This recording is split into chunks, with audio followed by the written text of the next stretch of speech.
అందరికీ వందనాలండి. అందరూ ఎలా ఉన్నారు? అందరూ బాగున్నారా? అందరూ బాగుండాలని మనస్ఫూర్తిగా కోరుకుంటున్నానండి.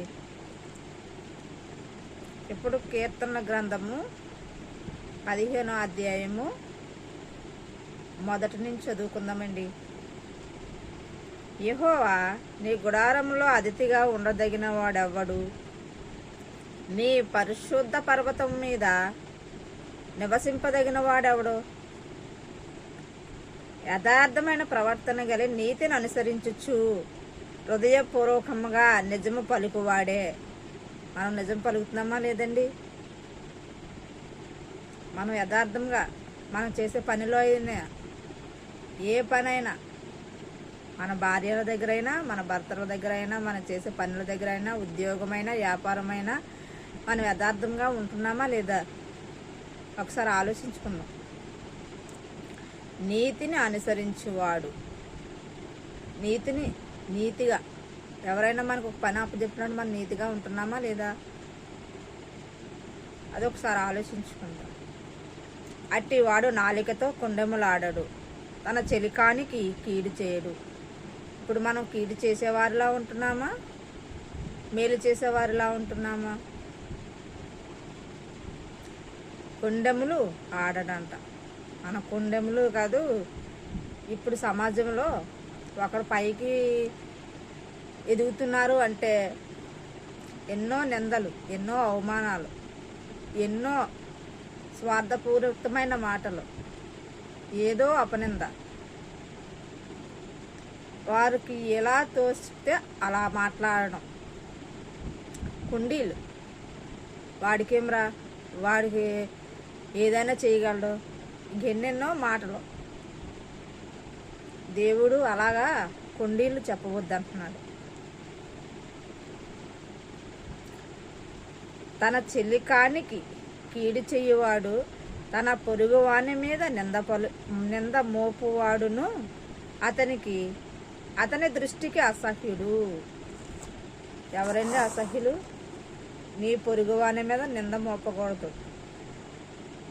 మనకి శత్రువులైనా ప్రేమించమని దేవుడు వాగ్దానం చేశాడు.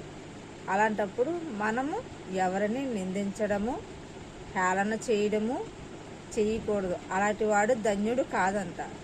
మనం ఎవరినైతే ప్రేమిస్తామో, ఎవరి మీద అయితే నిందలు మోపుకుంటూ ఉంటామో అలాంటి వాడు దేవుడి దృష్టిలో ధన్యుడిగా ఉంటాడు. దేవుని దృష్టిలో ధన్యత్వం పొందాలి అంటే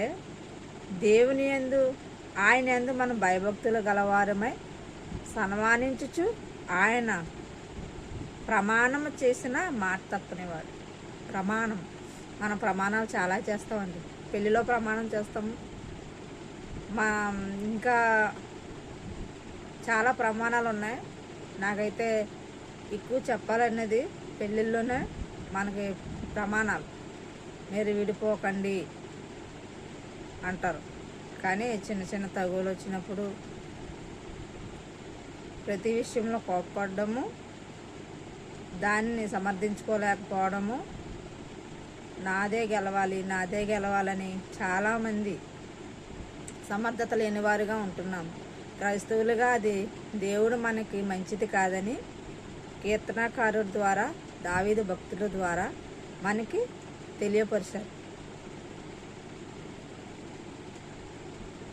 తన ద్రవ్యము వడ్డీకియ్యడు, నిరపరాధిని చెరుపుటకై లంచము పుచ్చుకొనడు. ఈ ప్రకారము చేయవాడు ఎన్నడూను కదల్చబడడు.